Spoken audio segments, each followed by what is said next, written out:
Winter was passing, but there were still one or two late frosts which made everything look sugar-coated and sparkle in the sunshine. As the months passed, Pip and Emma had become quite used to taking the express on their daily journey between the big station in London. Each morning, Donald and Douglas took it in turns to take a ballast train from their branch line, and James then pulled the trucks to the place where they were being mended.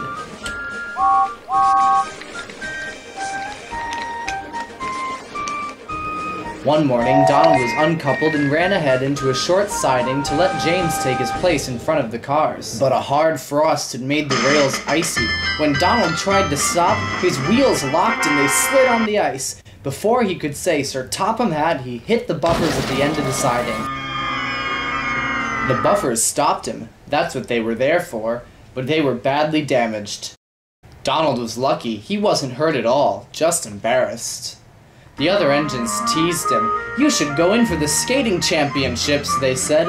Even Donald laughed, but he was worried about what Sir Topham Hatt might say. But Sir Topham Hatt only warned him to be more careful. He knew it hadn't really been Donald's fault. The next day, men were sent to mend the buffers. At last, James's repair work on the line was ending. "Tomorrow's train, Douglas, will be the last for the time being," Sir Topham Hatt told him. The next day, Douglas drew his loaded cars to a halt in their siding where James was waiting.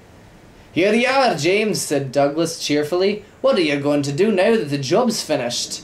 "Pull some passenger trains, I hope," replied James. "I'm getting tired of doing the same thing all the time." "Never mind," said Douglas. "Today's the last one." His fireman uncoupled the cars and climbed back into his cab. Then Douglas puffed slowly towards the short siding.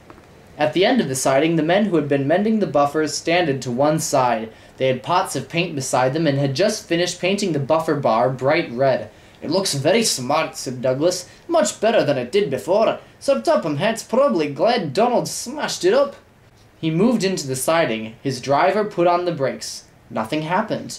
The driver tried again. Still nothing. "Horrors!" exclaimed Douglas. "I can't stop!" The workmen watched in dismay. Douglas rolled steadily along the line and smashed to splinters the buffers they had just spent 3 days mending.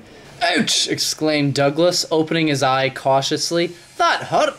The new buffers had stopped him, but unfortunately Douglas had been moving faster than Donald. He was a terrible mess. His front was badly bent and he was smeared with bright red paint which hadn't had time to dry.